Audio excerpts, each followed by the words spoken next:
어린 나이에 북한의 지도자가 된 김정은. 2인자였던 숙부 장성택을 수청한 후 또 다른 2인자 8명을 연달아 갈아치우며 독보적 1인자로 우뚝 섰는데, 세상을 떠들썩하게 한 김정은의 숙청사 뒤에는 아버지 김정일의 충격적인 유언 한마디가 있었으니, 백두혈통이 아닌 자는 위험하다. 아무도 믿지 마라. 아버지 김정일의 마지막 유언으로 시작되어 지금까지 무자비한 처형이 이어지고 있는 김정은의 공포 정치. 오늘날 김정은을 만들어낸 결정적 한방, 아버지의 충격적인 유언 한마디. 아무도 믿지 마라. 아무도 믿지 마라. 아무도 믿지 마라. 아무도 믿지 마라. 네. 이거 굉장히 무서운 예, 얘기예요. 그게 왜 김정은의 결정적 한방이 됐을까요, 강명두 교수님? 고모부까지도 믿지 못해서 피해 숙청을 하고 공개 청사를 하지 않았습니까? 근데 제가 봐서는 장성택이가 모든 걸 다 틀어진 건 맞거든요. 이용호 군부 세력을 숙청한 다음에 장성택이가 당과 군을 다 장악하고 있었기 때문에 김정은이 사실 꼭두각시밖에 될 수 없는데, 김정은 신진 세력이 구태타를 일으켜가지고 장성택의 구 세력을 다 숙청했다고 보는 게 맞을 것 같아요. 이거 왜 이런 숙청이 일어난 것도 김정일이 자기 아버지의 유언 한마디 아닙니까? 고모부도 믿지 말라는 말을 바로 김정일이가 했기 때문에. 왜 고모부도 믿지 말라고 했을까요? 그러니까 이제 고모부는 오랫동안 40년 동안 당이 몸담고 있으면서 거기 세력이 많잖아요. 김정은이는 갑자기 어느 날 갑자기 그냥 하루아침에 지도자가 된 거기 때문에 아버지가 죽으면서 아버지 감투를 다 뒤집어 쓰지 않았습니까? 준비 없이 된 거죠. 준비 없이. 김정은 주위에 보면 자기 지지 세력이 하나도 없는 거예요. 한마디로 말씀드리면. 왜 그러냐면 이 사람들이 모두 김일성, 김정일이 때 있던 사람들입니다. 김정은 사람은 하나도 없어요.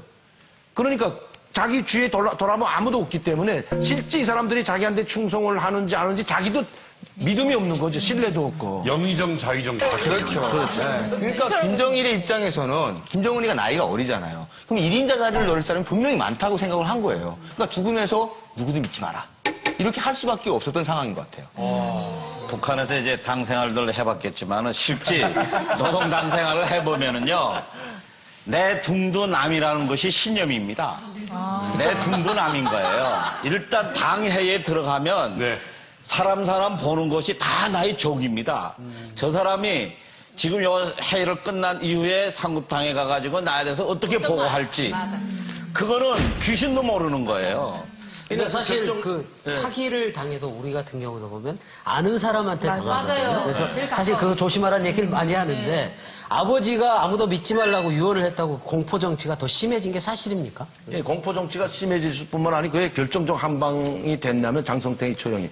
장성택이까지 고모부까지 공개 청사를 하는 걸 보면서 주위에 있는 사람들이 아예 소름이 끼치는 거죠. 소름이 끼쳐요. 잘못하다가는 이게 젊은 사람이기 때문에 누구도 가림없이 청산하다 보니까 이 공포가 아주, 이 공포 분위기가 확산되면서 북한 고위층을 그냥 제 마음대로 별도 뗐다 붙였다 하고 막 내려보냈다 올려왔다 계속 이렇게 하다 보니까 그 장성들이, 인민군 장성들이 자기 소리를 못 내는 겁니다. 죽을까봐.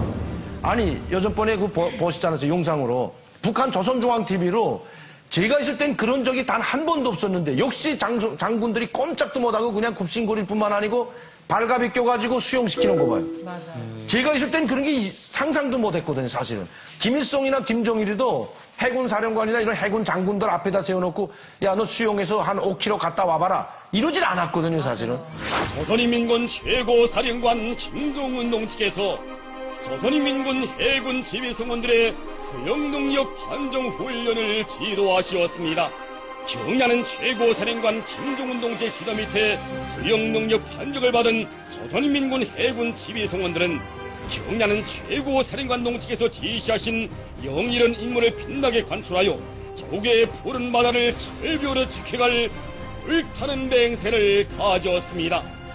이게 공포 정치의 극도를 보여주는 거예요. 그렇죠. 이 공포 정치의 이 극단이 어디까지 맞는가 보시죠.